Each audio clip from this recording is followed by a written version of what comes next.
Yo, what is happening, boys? Welcome back to the final episode of the F1 2022 My Team series here on the channel. At least the final episode of Season 2. We are finally here at the Abu Dhabi Grand Prix to end the season, and it is still all on the line in the Constructors' Championship. If you did miss the last episode, spoilers on the screen right now, we did go ahead and win the Drivers' Championship. In fact, that was in the race before last. Last episode, we had the chance to win the Constructors. We were on to win it, then our engine blew up with 3 laps to go in the Brazilian Grand Prix. It was absolutely heartbreaking to see.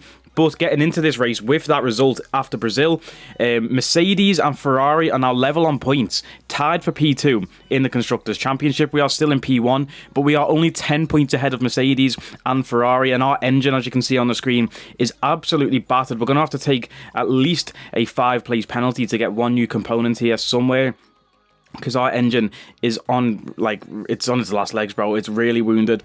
So we're going to jump into qualifying with this battered engine, see if we can just survive with it, because I don't want to take a grid penalty. Like I say, we are 10 points ahead of Mercedes and Ferrari, but we need to finish, obviously, ahead still in this race. If we take a grid penalty and start from the back and Mercedes or Ferrari end up P1, P2, then we lose the Constructors' Championship in the last race, which we don't want to see happen. So we jump into qualifying here, looking at the lovely skyline of the Yas Marina Circuit. It looks gorgeous, this circuit, bro. I really want to see this place in real life. I would love to go to this place in the dark, all the lights on. It would look so clean. But getting into qualifying, let's see what we can do. It's a new circuit as well for this year. Well, obviously, I'm sure they had the new layout last year, but on the game, it's only just came into the game this year, is what I'm trying to say. I actually don't remember racing it in Season 1. I'm sure we definitely finished Season 1 at Abu Dhabi, but I just can't remember it for some reason. So when I was going through this circuit, it was basically like trying to learn the track again. It was like trying to learn a brand new track, because they've changed significant parts of the track. This part they haven't changed though, which I wish they had, because it's my least favourite part of any track on the calendar probably.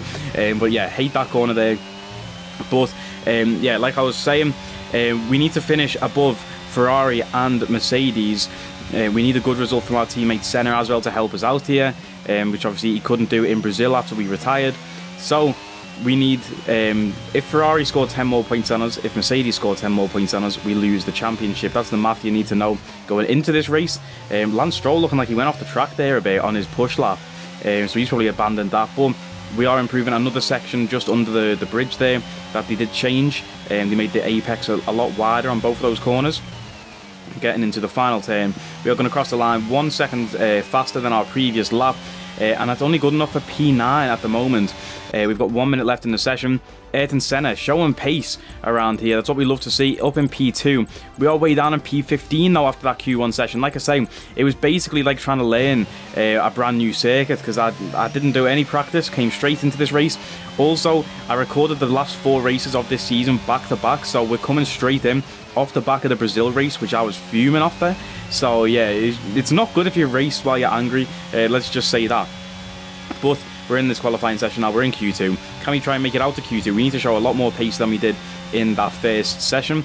Here's another change to the track. I forgot to mention the hairpin. Completely cut out the chicane before the hairpin. Cut out the chicane before the hairpin, and now it's just a straight hairpin. So down the big long straight we go. We're giving a massive slipstream to the Alpine of Fernando Alonso behind us, who did actually announce his retirement at the end of this season in our career mode. So this will be Fernando's last race in our career mode, which will be sad to see Fernando off the grid. But yeah, shout out to Fernando Alonso. I love that guy in real life. I'm sure I've seen something this morning about he had his P7 reinstated at the USA Grand Prix. I'm not sure if that was a meme photo or something, but yeah, rightfully so. The FIA are being absolute jokers this season. All I'll say is that Masti wouldn't have let it happen. But yeah, controversial moment. Anyway, coming through the final sector, this was so tricky. With no practice to try and nail this final sector, there was so much time to be made up. I feel like we took it nicely there, but we still lost time. And then we get a completely wrong entry to the second to last corner. Senna sets the fastest lap, and all of that time we made up in the delta, we wasted in the final sector, and just completely ruined our lap with a few corners to go. And we are going to be P15.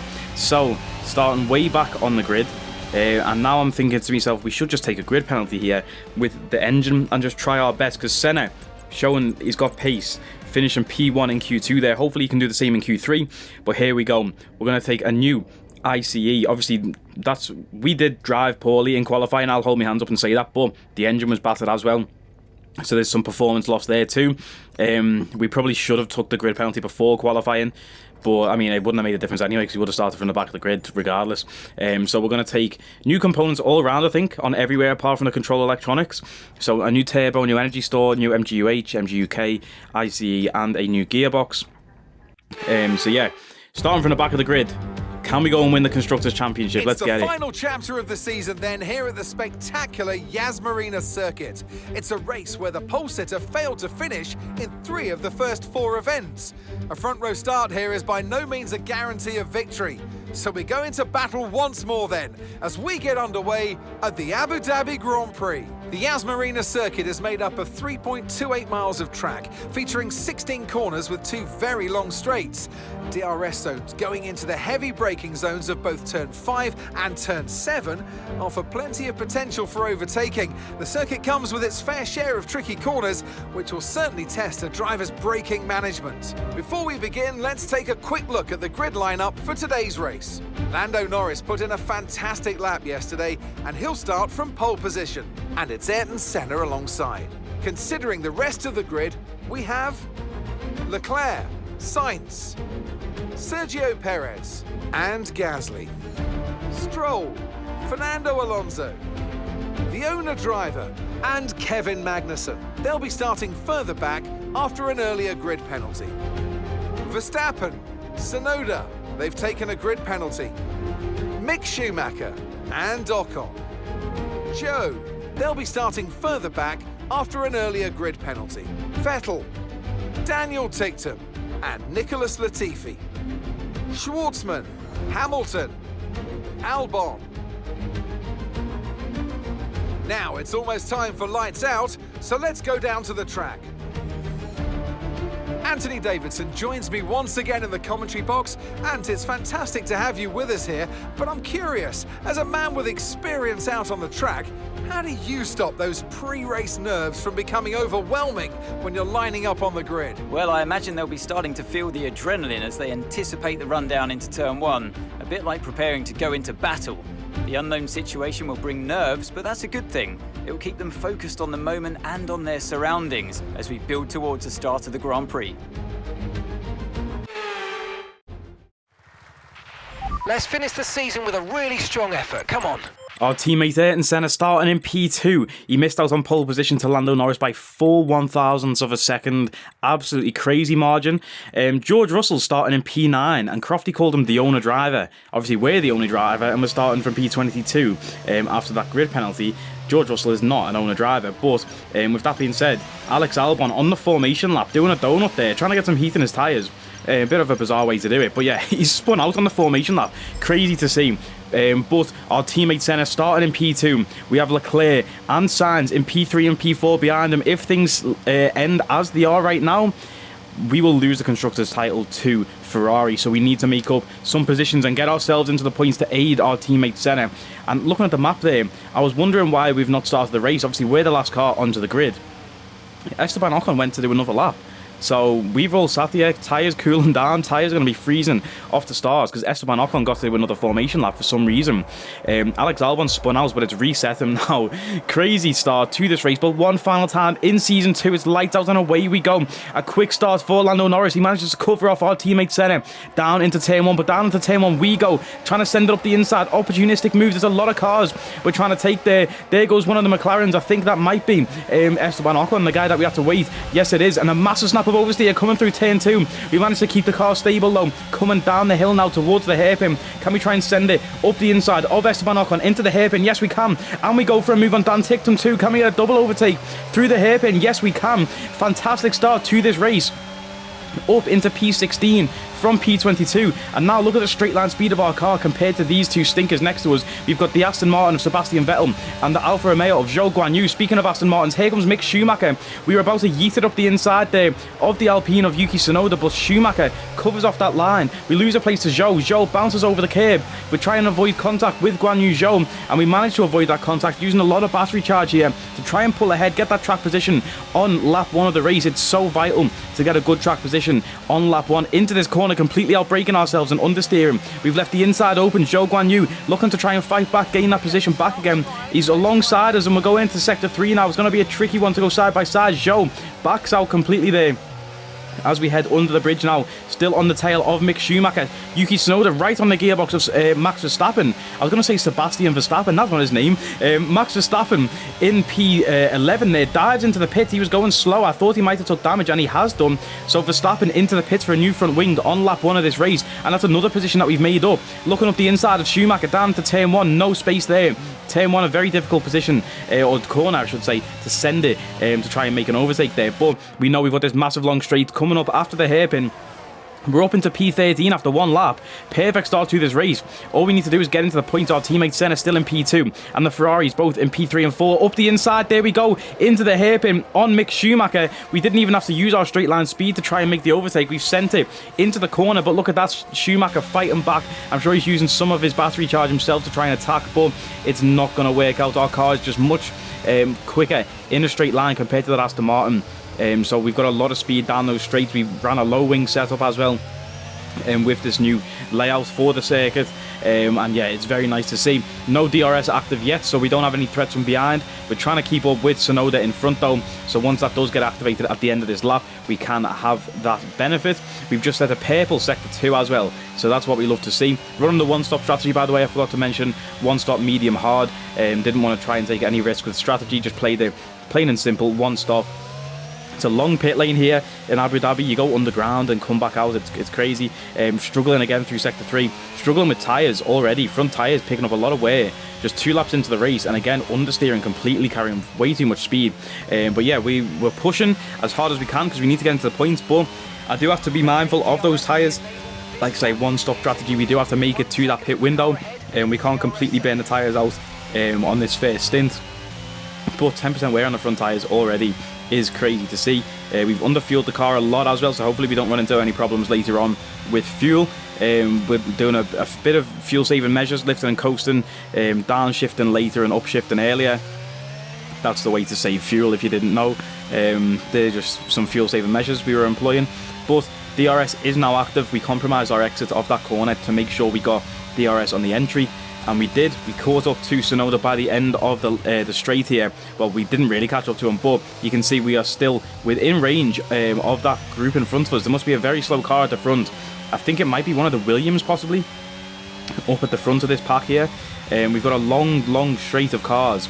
And as you can see, now we are catching up to Tsunoda because somebody is holding up this long group and a lot of people trying to send overtakes. There goes Magnussen and George Russell battling with Gasly, and another 2 wide attack in front. That's Stroll and Alonso. Up ahead, Tsunoda up the inside of Magnussen. Magnussen has lost 2 places there coming out of that corner to George Russell and Yuki Tsunoda. Can he lose a third? We're going up the inside here of Magnussen and Russell. Decide to back out though. Those 2 go 2 wide. Yuki Tsunoda, opportunistic move, made a move on Russell. He's up into P9. We just keep calm and composed, stay behind. A bit of oversteer there from Kevin Magnussen. I say calm and composed as we go nearly flying off the track. I'm just trying to wait for these guys to make a mistake. Russell goes ahead of Magnussen. I'm staying behind, waiting to pounce on a mistake that one of these guys might make. If they make contact or something like that, I want to be in that position to be able to capitalise on that. Yuki Tsunoda into the pits though on lap 4. He must have picked up some damage. I think we picked up a slight bit of front wing damage there in the back of Kevin Magnussen. It's Alonso into the pits. We're up into P8. Alonso and Tsunoda both into the pits, picking up damage. We got very lucky there, but we are up into the points. I'm not too sure on the maths in terms of the Constructors' Championship, how it looks right now. All I know is that we need to just keep pushing. You know, don't think about it too much. Don't try and get complacent and think, oh, we only need P8, we'll stay here for the race. Let's just keep pushing as hard as we can, try and get as many points as we can, because for all we know, Senna could see a retirement, something like that, you know, so we need to just try and push and get as many points as we can, and hope that the Ferraris can bottle it somehow and be, well, if the game's realistic, Ferrari will bottle it anyway, but anyway, at the end of the straight there, we made up so much time under braking to George Russell. I don't know why he was so slow on that corner. I don't even know if it was on the entry or the exit, but we have DRS on George Russell looking for an easy overtake. Round the outside into this sweeping left-hander, another purple sector 2 for us. The straight line speed of this car is absolutely crazy. We've left the inside open now. George Russell not giving up without a fight. The owner driver, as Crofty called him, but it's not the only driver, we are. So the owner driver versus the owner driver. That's probably what Crofty is saying in the commentary box right now. But we are still battling with George Russell. He gets a nice exit out of sector 3 there. And this corner here, the second to last corner, I was bottling every single time. And when you get on those curbs, the controller was shaking. Well, not controller, I was on wheel and pedals. The wheel shakes like crazy when you go over that those rumble strips on the exit of the second to last corner here.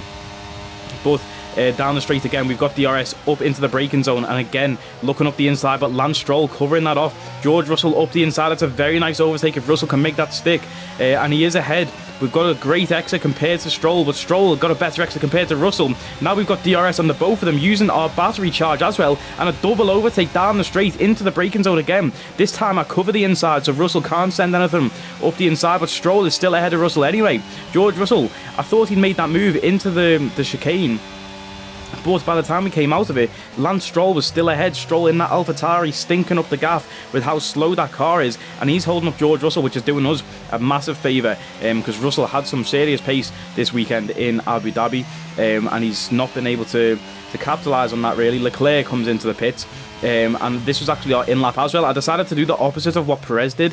Perez was 7.2 seconds ahead of us, and I thought if Perez comes in this lap, we'll stay out. If he doesn't come in this lap, we will come in. So we decided to come into the pits on lap 14. The start of lap 14, and George Russell was like 2 seconds behind us by the time we came into the pits. So let's see if this undercut can work.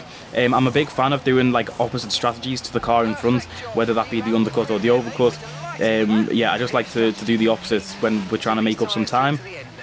Like I say though, very long pit stop here. You go underground, then you come back out, and we're going to come back out into a very fast portion of the track here alongside our ex-teammate and rival Dan Ticktum. Can Dan Ticktum cause us some problems here as we break down into the hairpin? Brand new fresh hard tyres on the car. They're going to be very cold to start with, but we do have DRS. Perfect exit out of the pit lane to be within DRS range of someone. Otherwise we would have just been left for dead stranded, but we try and weave a little bit to try and get some heat into the tyres. Ticktum covers the inside. We are miles ahead into the braking zone, and yeah, we've got DRS down that straight on the slipstream, which gave us a lot more speed and a massive boost of speed. So hopefully the undercut on Sergio Perez might have put some damage into his time. Let's check it. Perez coming out of the pits now. He's still going to be ahead of us, but how much is that gap? The gap, Perez comes out of the pits 5.8 seconds. So we've managed to take 2 seconds out of his time by getting that undercut. And now obviously he's got to warm up his tyres. Our tyres are in a good window already after one lap. You can see a green sector 1, that's a personal best. And the time to Perez just keep getting cut down, 5.1 seconds. As we head down the straight using our battery charge, 5 seconds. And that undercut has worked perfectly to cut 3 seconds out of Perez's lead. But can we make any more of a dent than those 3 seconds? 4.7 the gap now. Can we turn that into 0 seconds and get an overtake on Sergio Perez, get ourselves up into the top 5? Carlos Sainz still in P4, he's 11.4 seconds ahead. It'll be a serious task to try and catch him, but like I say, we need to try and make a dent on the points that the Ferraris are going to get from this race. Mercedes, thankfully, were pretty much out of contention this race when we went into it. George Russell started P9 on the grid, Lewis Hamilton started P20 on the grid. I forgot to mention that when we looked at the grid, but obviously Mercedes and Ferrari were tied on points with each other, so it was very, very scary coming into this race knowing that there's 2 teams that could take this championship off us in this race, but Mercedes looked to be out of it. George Russell still around in P7, 4.6 seconds behind us, but Lewis Hamilton nowhere to be seen. We've just had the fastest lap of the race as well, showing that maybe we do have some serious pace in these hard tyres. Skipping a few laps ahead to lap 22, and Sergio Perez is in our sights. We can see the guy's rear wing as we come round each corner. Still chasing them down, looking like we might be within that DRS range soon. And here we are, we do have DRS on lap 23, heading down the back straight now. Are we going to be able to close up the gap to Perez? Can we send a move up into the braking zone? No, we can't. We're going to be too far behind, but under braking again, getting so close on his gearbox. Same thing happened with George Russell. I don't know if the AI are just not programmed well for that corner, but Perez gets a great exit out of the chicane regardless. Maybe compromise his entry to get a good exit through the chicane. We've got DRS again, trying to make him cover the inside, going for a move round the outside of purple sector 2 for us. We've done this before to George Russell. Russell gave the inside line, and the inside line seemed to be better than the outside line. And again, we gave Perez the inside line for some reason, and it came out on top. So we stay behind for another lap, but lap 24 now, into the hairpin, right on the gearbox still of Sergio Perez. Can we get a good exit out of the hairpin? Short shifting on the exit to 4th gear. Like I say, trying to use some fuel-saving measures. We're in his slipstream. We've got DRS, using that battery charge, making him cover the inside, and we are going to be ahead miles before we even get into the braking zone. And under braking, can we slow the car down enough to get that turn? And yes, we can. There's another DRS zone right on the exit to this hairpin though, or the chicane, sorry. We saw Perez get a great exit last lap, but this exit, it's not going to work out. We're using that ERS battery charge to pull away from Perez, who has that DRS wing open. And I mentioned in the second race of this season, I think it was actually, how OP upgrading your ERS actually is as a defense mechanism, especially against DRS. It seems to be so much more beneficial than that rear wing gap. But that is going to be all she wrote for the Abu Dhabi Grand Prix. It's the final race of the season, final lap of the final race. Leclerc still in P3, Sainz in P4, but Ayrton Senna has took the checkered flag and won the race. We are going to come across the line in P5 in a moment. We've got 2 corners left. Can we keep it on the track? We've put it in the wall. We've took damage to the front wing, but can we stay alive? Here is the checkered flag, and we are going to cross the line, boys, and win the Constructors' Championship. You love to see it. What a race. What a moment. That is the end of Season 2. We have won the double Drivers and Constructors Championship, finishing P5 from P22. We pick up Driver of the Day on the last race. What a moment. What a season it has been. It's been a roller coaster season, but they can go into the winter with their heads held high after an emphatic victory here today. Our teammate Senna picking up his first win, I want to say, for the team. And it comes at a crucial moment in the final race of the season. We have won the Constructors' Championship thanks to that. He must have been able to overtake Lando Norris somewhere. And that gives him more points than, and obviously us finishing in P5, we get more points than the Ferraris, who had a solid race finish P3 and P4. And you can see there the podium. You've still got the yellow banana suits on the Ferraris. I wonder when they'll take those off in game. But Lando Norris in P2, Leclerc up on the podium. And it's good to see Senna up on the podium on that top step. Like I say, it's his first win for the team, and it could not have come at a better time. We're going to watch the celebrations, take it all in, and while we do that, I just want to say thanks to everyone who's watched this series from Season 1 through to Season 2. We are going to go on hiatus for a bit now. The goal of this career mode at the start is always win the Drivers and the Constructors Championship. On last year's game, it took us... There's the final points, by the way. We got the fastest lap, and we got 11 points. Senna picking up 25. You'll see the final standings in a moment too. Yeah, what was I saying, bro? I can't even remember now. But oh yeah, in last year's game, it took us 4 seasons to do that, to win the Constructors and the Drivers together. So I don't know if they've changed like the car upgrades this year to make it easier, because this season it only took 2 seasons. We finished 19 points ahead in the end of Ferrari, and yeah, just a great race all around, great season all around. It's been a really fun season. Been a really fun series to do on the channel. So like I say, I appreciate everyone's support who's watched every single race. I'm sure there's at least one person out there who's watched every single race start to finish, and yeah, you're an absolute G if you've done that. We pick up the championship trophy there, and as you can see, confirmation Sasuke Gaming picking up the Drivers Trophy and Sasuke Racing picking up the Constructors Trophy. We are double champions in Season 2 of the career mode, and here's how the season went. We had a few DNFs, Imola, France, obviously in Brazil it says that we finished P20, but we didn't. We DNF'd in Brazil, so I don't know why it says P20. That's weird. We ended up with 5 fastest laps this season. That triple header win in Belgium, Italy and Netherlands, that's very nice to see. Almost got another triple header earlier on. We won in Monaco this season as well, don't forget that. That was crazy to see. And Senna been a great teammate since we brought him in halfway through the year. Jenson Button, I think we started this season with, wasn't he? He just wasn't cutting it, wasn't helping us at all. But as soon as we brought Senna in, he started getting some points, helped us in that Constructors Championship, really helped us towards this win in the Championship, like I say. But we've got a few upgrades to come through. We're going to advance till the end of the season just to get that confirmation and see the final screen. We're going to renegotiate with our teammate. So if there is a Season 3 that comes, like I say, I appreciate everyone's support. But for now, we're going to go on hiatus. I'm not going to play it for a while. We might bring a Season 3 next year if content dies down a bit. You know, if Fernando Alonso's confirmed retirement there, by the way. So, yeah, like I say, we're going to focus now on the FIFA series. I might do a bit of Call of Duty content going forward on Modern Warfare 2 and Warzone when that drops. But yeah, for now, we're going to focus on the FIFA series. Just try and reduce my workload a bit. We've got the Tales from the Borderlands single-player games still coming out on the channel once a week. I'm going to try and get those videos out possibly twice a week. But yeah, it's a very time-consuming being a YouTuber. We get $30 million for finishing first in the Constructors Championship. That is massive. We're going to have 50 mil for Season 3. If we do decide to defend our title. We end the season with 6 wins, 4 pole positions, 248 points and finish first in the championship. Senna with that 1 win, 1 pole position, 75 points, finishing 11th, which is still respectable because we only had them for, what, 6 races or something. So to get 75 points is very, very respectable indeed. But 6 wins in a 16-race season, 4 pole positions. It was a championship season for us. But like I say, boys, that is the end of Season 2. I appreciate everyone's support on this series, and if you don't watch FIFA content or the single player games or anything like that, and you're going to take your own hiatus from the channel, I appreciate the support. Just keep checking back, leave that notification bell turned on, and subscribe. Obviously hit the like button, and just see if there's any uploads that you know you fancy watching. We'll just keep checking the channel. And like I say, we might be back for Season 3. Who knows? We'll have to wait and see. But for now, boys, that is going to be it. Like, comment, share, subscribe. You know the vibes. I'll catch us next time. Take it easy.